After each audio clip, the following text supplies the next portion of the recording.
señores participantes de esta maestría virtual de planificación estratégica y del desarrollo. Estamos reiniciando el dictado de nuestro curso Sistema de Presupuesto Público.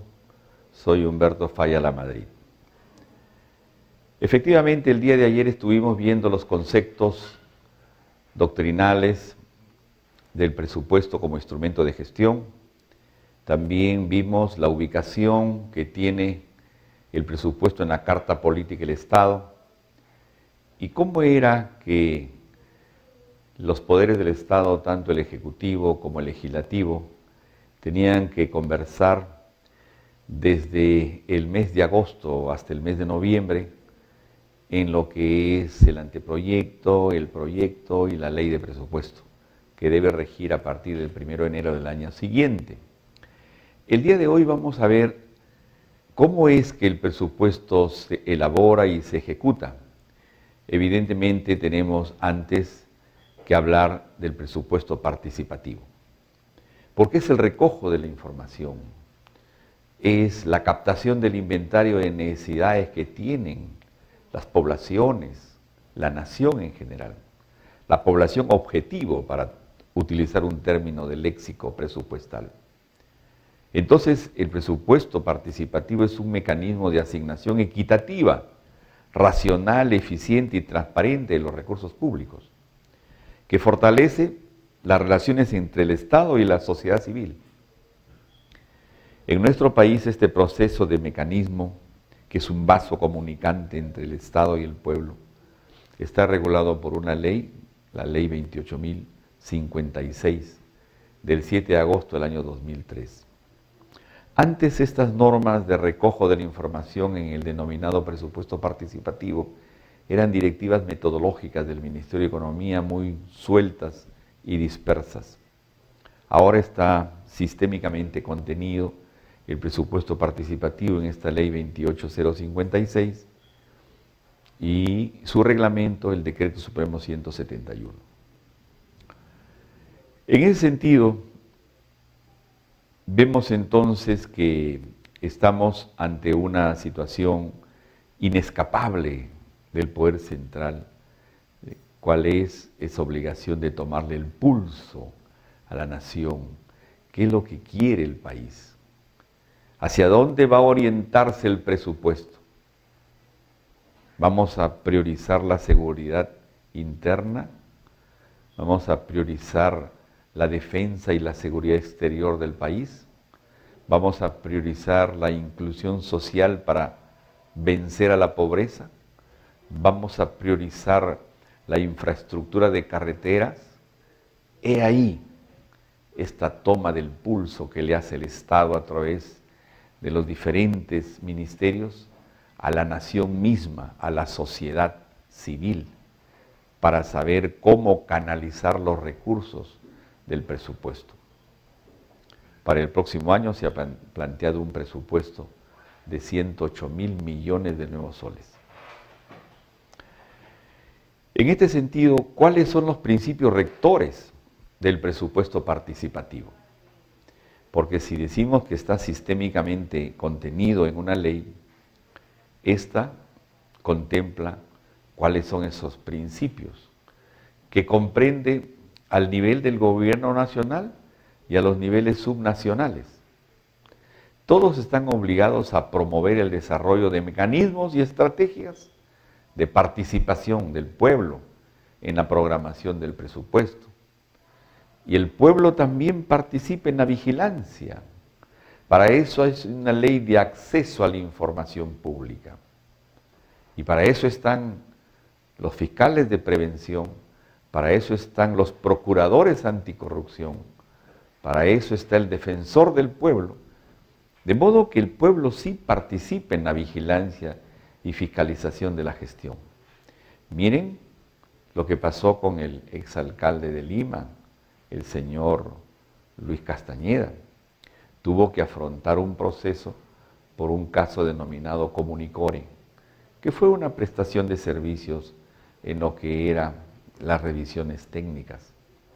Lo afrontó y está él, pues, con un predicamento de un alcalde que no se va, que enfrenta cualquier investigación. Ahora mismo la actual alcaldesa está confrontando una posible revocatoria y ella dice que la va a enfrentar, que está convencida que no la van a revocar. Bueno, pues las autoridades no solamente en el uso de los recursos, sino que también en la gestión propiamente dicha, tienen que enfrentar una serie de situaciones que de no salir airosos puede costarles el cargo. Los principios entonces están expresados en los siguientes. El presupuesto participativo debe tener, como su nombre lo indica, y no es esto redundancia, la participación de la ciudadanía. Tiene que ser transparente, tiene que ser equitativo y debe haber tolerancia.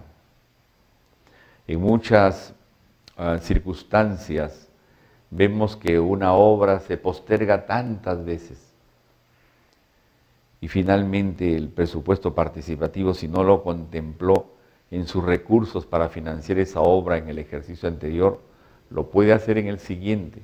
Y si es una obra de mucha envergadura, en varios ejercicios. Una obra como Jequetepeque, como Chavimochic, Olmos, El Chira, son obras de infraestructura de riego, de infraestructura agraria, que se hacen no en un ejercicio fiscal. Y la sociedad civil tiene que comprender que se puede hacer en 3, 4, 5 ejercicios fiscales. Pero debe haber un sentido de eficacia y eficiencia. De lo contrario, dijimos en nuestra clase anterior, estaríamos caminando en círculo si no medimos el cumplimiento de objetivos. La competitividad, tenemos que ser tanto eficaces como la empresa privada, como mejor competitivos como Estado peruano, acaso mejor en niveles de competitividad, mejores que la empresa privada. Acá hay un celo sano, un celo propio por ser eficientes y competitivos. Y debe haber un respeto a los acuerdos que se toman con la población. Nosotros tenemos que ver entonces que el presupuesto tiene un propósito, el presupuesto participativo tiene una finalidad. Tiene por fin recoger las aspiraciones y necesidades de la población para considerarlos en los pliegos, en las partidas, en los programas, en los subprogramas, en los proyectos. Ese es el desprendimiento que tiene el recurso fiscal cuando desde el Tesoro Público llega hasta la obra misma, hasta el proyecto realizado. En los niveles o instancias de gobierno regional y local, por igual. La finalidad es el impulso de sus programas acorde con los plazos de desarrollo concertado del Estado en el mediano y largo plazo. No puede ser que de pronto el Estado tenga un plan concertado con las fuerzas vivas de la nación, ya recogiendo las políticas del acuerdo nacional, que el Estado haya concertado un plan con el empresariado y los sectores laborales, y de pronto en las regiones y en los municipios se hace todo lo contrario. Entonces no hay una congruencia. Si somos un Estado unitario, dijimos también en clase anterior, y descentralizado, no debemos perder de vista jamás la unidad en la organización política de la nación que se llama el Estado único, soberano, pero también descentralizado. Veamos cuáles son los mecanismos de participación, porque de lo contrario volvemos al asambleísmo donde todos quieren ingresar con la grita y la imposición, y eso no puede ser. La propia ley ha establecido mecanismos de cómo es ese recojo de la información llamado presupuesto participativo. Y si bien es cierto, el gobierno central las facilidades de convocar al acuerdo nacional, de convocar a la Sociedad de Industrias, a la Cámara de Comercio, a la CONFIEP, de convocar a la CGTP, a la CTP, a los gremios laborales, de transmitir el pensamiento del gobierno central respecto de un planeamiento en determinada actividad del Estado. Esto también debe ser posible a través de los gobiernos regionales y locales. Pero para eso sus respectivas leyes orgánicas reconocen, tanto la Ley Orgánica de Regiones como la Ley Orgánica de Municipios, reconocen que hay un presupuesto participativo que establece el Consejo de Coordinación Regional, establece el Consejo de Coordinación Local Provincial y finalmente el Consejo de Coordinación Local Distrital. Esos consejos, en una democracia representativa, expresan el sentimiento de sus poblaciones, porque no podemos, en todo caso, pensar que en una ciudad de 500.000 habitantes como Trujillo o de 600.000 habitantes como Cajamarca, en una plaza pública se van a reunir todos a opinar sobre el presupuesto participativo. Hay formas de canalizar y eso se llama el Consejo de Coordinación, donde deben estar presentes, evidentemente, las instituciones reconocidas por la sociedad civil. Esta es una parte que nos merece el presupuesto participativo y que evidentemente es la base que nos sirve para entrar a la clase siguiente, el día de mañana, que será la elaboración y la ejecución del presupuesto de la República. Muchas gracias.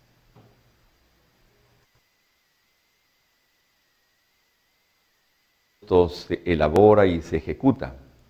Evidentemente tenemos antes que hablar del presupuesto participativo, porque es el recojo de la información, es la captación del inventario de necesidad que tiene el presupuesto en la Carta Política del Estado, y cómo era que los poderes del Estado, tanto el Ejecutivo como el Legislativo, tenían que conversar desde el medio público.